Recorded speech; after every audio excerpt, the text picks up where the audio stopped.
ఒకవైపు తుఫాను ముప్పు తప్పిందని ఊపిరి పీల్చుకునే లోపే బంగాళాఖాతంలో మరో ముప్పు పొంచి ఉందని వాతావరణ శాఖ హెచ్చరిస్తోంది. భారత్కు సెన్యార్ తుఫాను గండం తప్పినప్పటికీ శ్రీలంక వద్ద ఏర్పడిన మరో వాయుగుండం ప్రభావంతో వర్షాలు కురిసే అవకాశం ఉంది. గత కొద్ది రోజులుగా బంగాళాఖాతంలో ఆందోళన రేకెత్తించిన సెన్యార్ తుఫాన్ విషయంలో భారత్కు భారీ ఊరట లభించింది.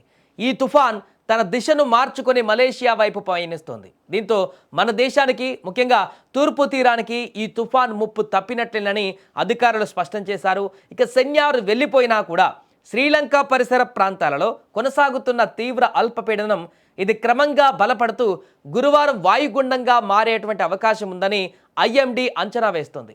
శనివారం నాటికి ఉత్తర తమిళనాడు, పుదుచ్చేరి తీరాలకు దగ్గరగా వచ్చే అవకాశం ఉంది. ఇది మరింత బలపడి తుఫానుగా మారే అవకాశాలను కూడా కొట్టిపారేయలేమంటూ చెప్తున్నారు. దీని ప్రభావం ఆంధ్రప్రదేశ్ పైన పడే అవకాశం ఉంది. ఈ నెల 29వ తేదీ తర్వాత ఏపీలోని భారీ నుంచి అతి భారీ వర్షాలు కురిసే అవకాశం ఉందని కూడా వాతావరణ శాఖ హెచ్చరించింది. కోస్తా, రాయలసీమ జిల్లాలలో భారీ నుంచి అతి భారీ వర్షాలు కురిసే ఛాన్స్ ఉంది. శనివారం నెల్లూరు, చిత్తూరు, తిరుపతి జిల్లాలలో అతి భారీ వర్షాలు, ప్రకాశం, అన్నమయ్య, వైఎస్ఆర్ కడప జిల్లాలలో భారీ వర్షాలు పడవచ్చు. ఆదివారం నెల్లూరు, చిత్తూరు, తిరుపతి, అన్నమయ్య, కడపలో అతి భారీ వర్షాలు, యానం, కోనసీమ, పశ్చిమ గోదావరి, ఏలూరు, ఎన్టీఆర్, కృష్ణా, గుంటూరు, పల్నాడు, బాపట్ల, నంద్యాలలో భారీ వర్షాలు పడవచ్చని కూడా వాతావరణ శాఖ అంచనా వేస్తోంది.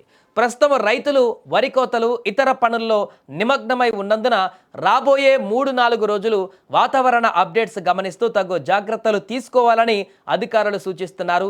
సముద్రం అల్లకల్లోలంగా ఉంటుంది కాబట్టి ఆదివారం వరకు మత్స్యకారులు వేటకు వెళ్లవద్దని అధికారులు హెచ్చరించారు.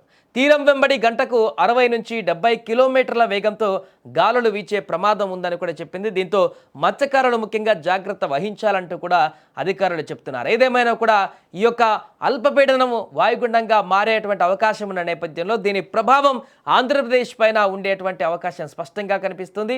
దీంతో రైతులు కానీ, తీర ప్రాంత ప్రజలు కానీ కాస్త అప్రమత్తంగా ఉండాలంటూ కూడా హెచ్చరిస్తున్నారు.